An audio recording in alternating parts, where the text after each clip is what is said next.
उसकी अमानत थी, उसने वापस ले ली। एक सूफी फकीर के 2 बेटे थे, जुड़वा बेटे। बहुत प्रेम था उसे उन बेटों से। फकीर मस्जिद गया था रोज की भांति और 2 सांड लड़ते हुए रास्ते पर आए और दोनों बच्चे उसमें कुचल गए।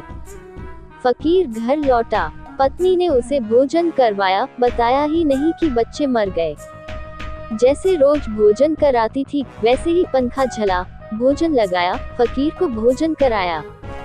फकीर ने बार बार पूछा कि बेटे नहीं दिखाई पड़ते, क्योंकि वे रोज उसके भोजन के समय उसके पास आ जाते, उसकी थाली में बैठ जाते। पत्नी ने कहा कि भोजन कर ले, फिर मैं बेटों के संबंध में कुछ बताऊं। मगर न तो पत्नी की आंख से आंसू टपका, न उसके चेहरे से कोई खबर मिली कि कुछ दुर्घटना हो गई है।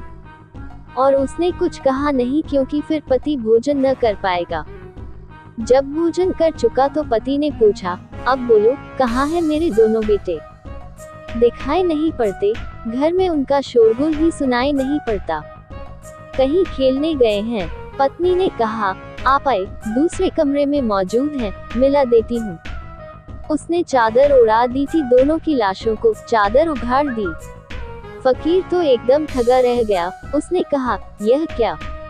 उसकी आंखों से तो आंसू झलकने लगे। उसने कहा, यह क्या?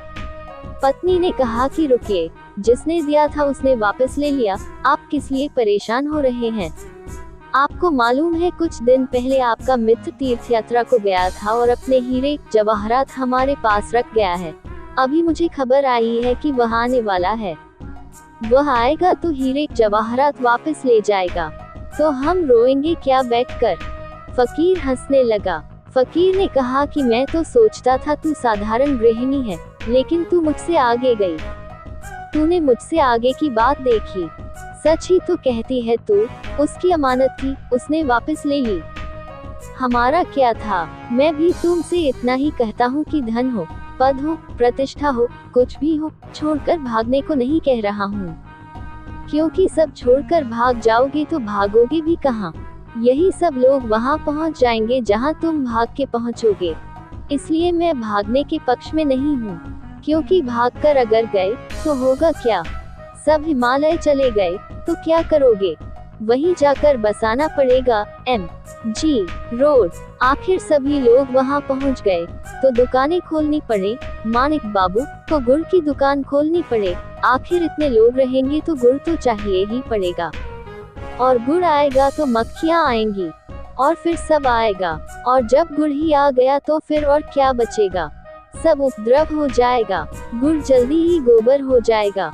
तुम जरा कल्पना करो कि सारे लोग सन्यासी हो गए और भाग गए।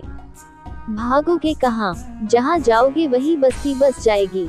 यही बस्ती फिर पुनरुक्त हो जाएगी। ओशो।